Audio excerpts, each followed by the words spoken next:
every woman deserves a financial education, and every child deserves a financial education. We all deserve a chance at winning.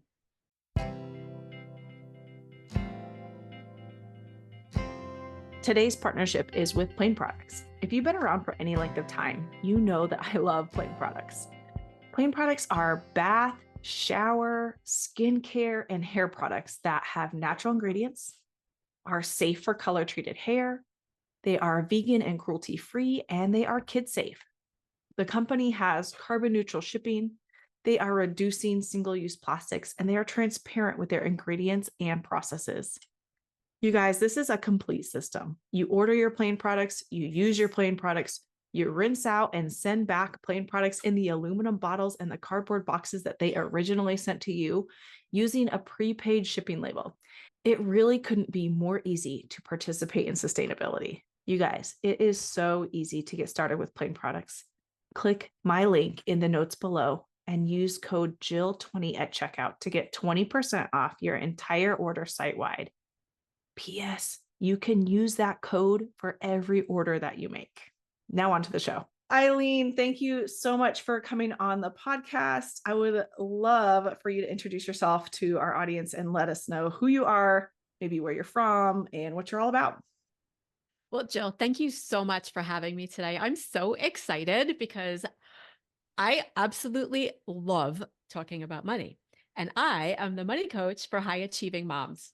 And basically what I do is I help moms to stop stressing about their money and really help them to take their power back so that they can invest with confidence and then set their kids up to be millionaires. My 12-year-old son, he knows more about money than most adults, and he's going to be a multimillionaire by the time he's my age. And all because I've empowered him with a financial education. And I'm originally from New York. I moved to Atlanta about 20 years ago, and I'm still in culture shock. And there's actually a tornado watch today, which I've been freaking out about because I did not grow up around tornadoes, and it still freaks me out every day. But so I keep looking out the window. That's why. Yes, you guys actually usually get hit either right before us. I'm in Charlotte area, so it usually comes that way across the country. Sometimes it goes north of us and we don't actually get your storm, but I hear you. It's scary. It's kind of been crazy lately. Yes. But yeah, so I became the money coach for moms after my divorce. And so essentially what happened was I had gone through this really ugly divorce. And during my divorce, I had run out of money, and as do most people. And so when I was interviewing the divorce attorneys, I said to them, look, this is how much money I have. I know divorce can be expensive. I've heard all the stories. I just want to make sure that I have enough money. And they were like, oh, no, you're fine. It'll be fine. No worries. Well, it was not fine. Ran out of money really fast. And then my attorney's office was harassing me for money and said they would stop services and all these things and if I didn't pay. So long story short, I had to sell my house to pay for my divorce. And at that same time, I was working with my ex-sister-in-law, and the work environment became a little toxic and I had to go. So can only thankfully, imagine. it was pretty awful. And so thankfully I found another great job. And so I was able to leave that job. And then my son and I got into a really bad car accident. My car was totaled. We both ended up in the hospital. And then I had to buy a new car. And I am still dealing with a neck injury from that car accident. And then also it was at the tail end of a bankruptcy. So after my divorce, I was basically left with nothing. And so what happened was I had received a check in the mail from my attorney's office after my divorce was final because they took everything. When my house was sold, they took the money and they held on to it to make sure that they got paid first before I could get my hands on it.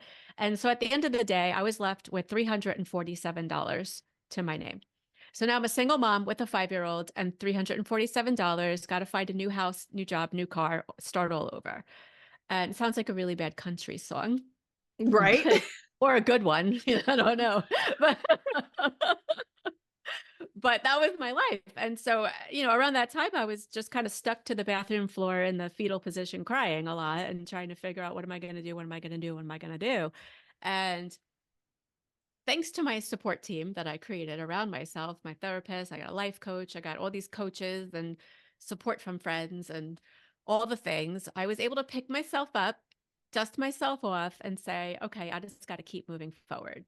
I am now a Mhm. single mom with a 5-year-old, and I need to make this work and I need Mhm. to figure it out. Right. So one foot in front of the other, and got the new house, got the new job, got the new car, totally fixed everything in my life, one foot in front of the other, step by step by step. And along the way, I was able to rebuild my life so quickly that my friends started saying, Eileen, what did you do? How did you do this? Because it seemed like overnight that I had a fully funded emergency fund. I repaired my credit. It was in the dumps, like low 600s, and then now it's in the 800s, and completely debt free. And then the car that I had to buy, I had gotten a 6-year car loan on that car because I wasn't sure. I didn't know, right? I had no money. I was Mhm. like, Right. stretch these payments out. I paid that car off in 3 years, and it was amazing, right? So everything was going, everything was great, everything was fine. And then now I'm on track to retire early. And so my friends are begging me now, Eileen, show me. I want to know what to do.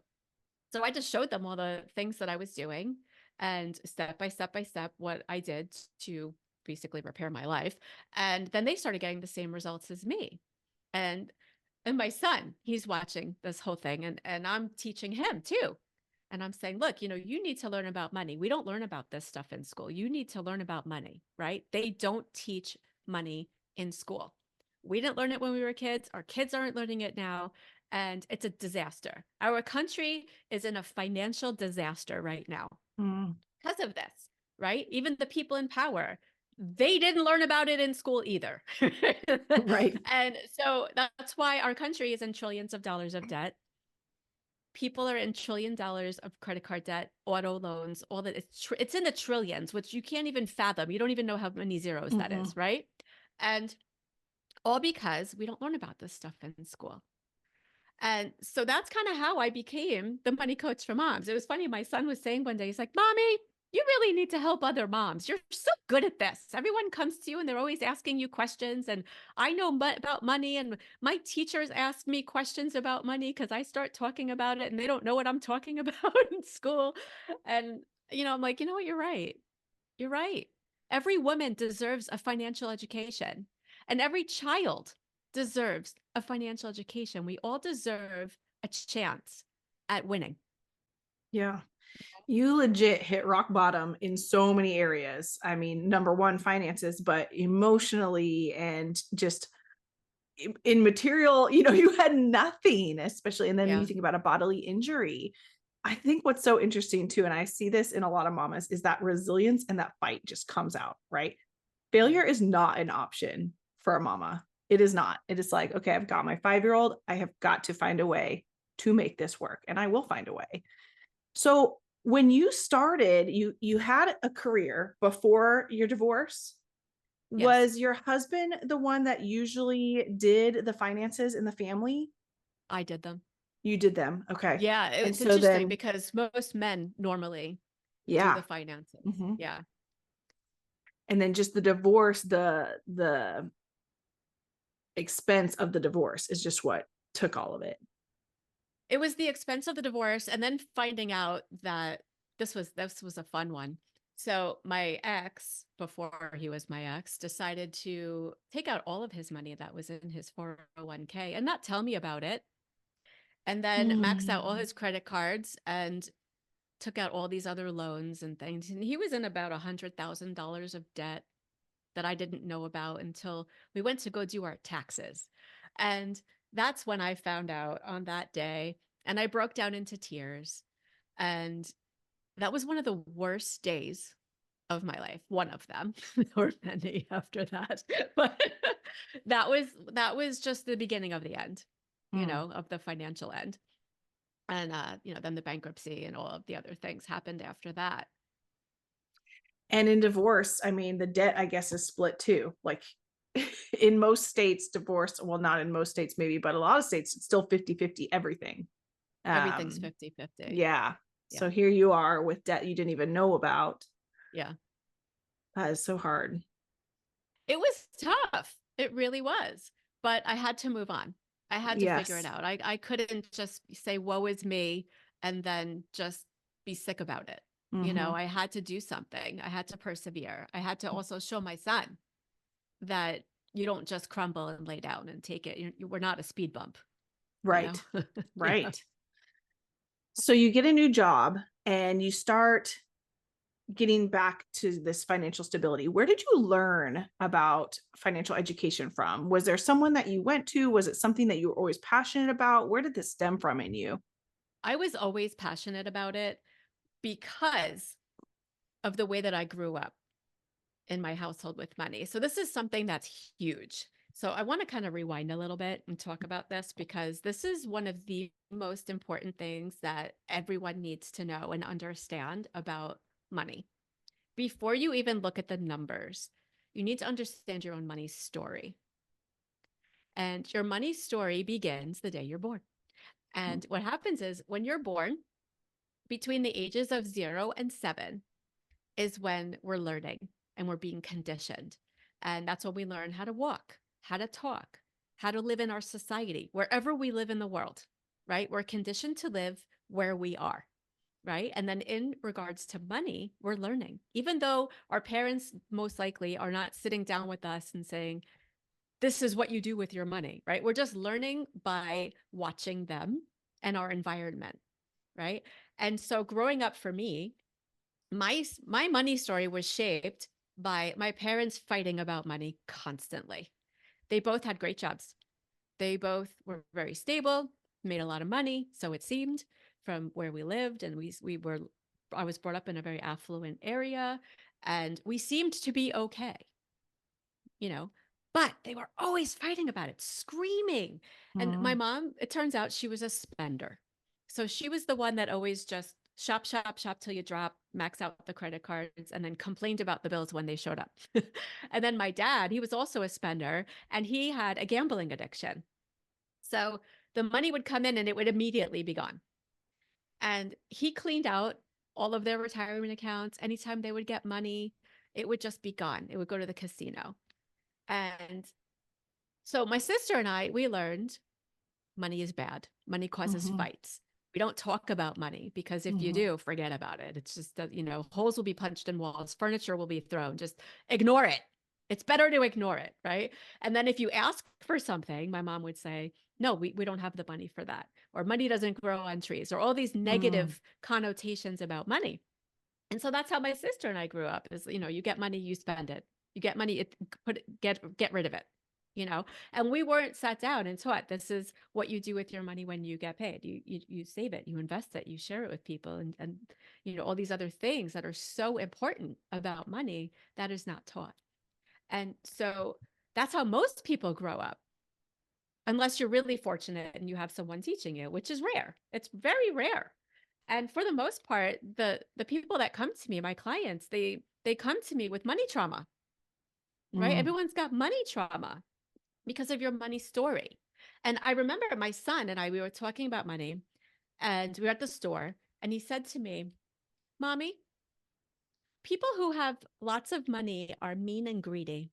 So he said, you know what? I don't want to be rich because I'm Mm. not that way. He said, I'm a very kind and generous person and I can't be rich because it'll change me.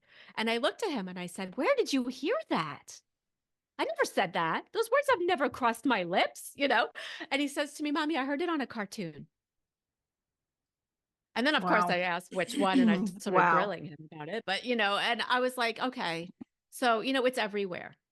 Like everyone's money story is everywhere. So whoever wrote that cartoon infused their own money story Mm-hmm. into that cartoon character, right? So then now that you're aware of it, right? Because now you can't unhear this, you're going to see and hear it everywhere, right? You're going to hear the way people talk about money. And then you also need to notice the way you feel about money, right? Because a lot of times when you have any type of money trauma at all, whether it be a little bit or a lot, the way you feel about money will always infuse the decisions that you make about any money decision, whether you should buy the decorative pillows at Target, or if you should buy a new house, or this, expensive car, or, should I buy those shoes, or should I, pay for the sports activity for my children, and it's like every time it's the way you feel about money that really makes the decision for you. And if it's a fearful decision, then you're always going to be making a decision from desperation. Right? Everything's always going to be out of fear and desperation instead of abundance and joy and happiness and intention, which is what I teach my clients, right? So we start with your money story and your money mindset. And does money make you sweat in places you don't want to talk about? Right? Does your heart beat really fast and your face turn red and you just start feeling like you're going to throw up every time you need to make a money decision or think about your bills? Or does money make you feel good and happy and grateful? Right? And so what we do is we figure out, what is your money story? My grandparents had gone through the Depression, and it's so fascinating how their money stories are, right? Because they were all scrimp and save and, squeeze out the toothpaste from the toothpaste tube as much as you can, maybe even cut it open, right? And it's Yes. like save every drop of every little thing that you have, reuse the tin foil, all the things, right? Yes. And, Oh, yes. right. And so when you think about, I want to just rewind a little because it made me think about it. It's the generational patterns of money that we all are going through, and it's stuck in our subconscious, and we don't know it's there until we know it's there. Right. So like I said earlier, we learn about money from our parents and our environment. But where do you think your parents learned about it? From their parents and their environment, right? And then their parents, your grandparents, learned about it from their parents, and so on and so on and so on. All these generations backwards, our ancestors, right, have gone through all these generations of money and how money was so different in every generation, right? So it fast forwards to now, and that's how you've learned about money and how you're teaching your own kids about money, of how you learned about money, right? And then if you have a partner, forget about it, right? That's how they learned about money too, right? So their money story and your money story are now colliding. Yeah. Because they're never the same, right? And so you either love to talk about money together, or you completely avoid it, or when you do talk about it, you fight, or you might have a conversation here and there about it, right? And then your kids, they pick up on all this. And so then they're like, well, is it safe to talk about money? Because most people, it's not polite to talk about money, right? And we whisper about it, and it's become this taboo thing. Thank you guys for listening. That was part 1 of a multi-part series with Eileen about money. We are like, this week we dove into like your personal money story. And I really feel like you guys should take some time in the next like week or so to really think about like, what is my money story? What are the influences that I had growing up around money? Do I have a mindset of, money is good or bad or scarce or abundant? And then I also really want to open this up to like knowing that God is your ultimate provider and that He is the source for all blessings and all things to come in and out of your life.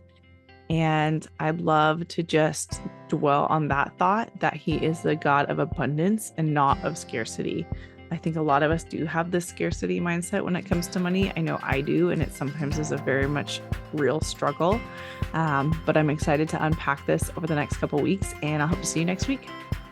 Lord, you gave me another day to testify of your grace. Meet with these women listening. Let them know that I love them, and most importantly, that you love them and designed them with purpose.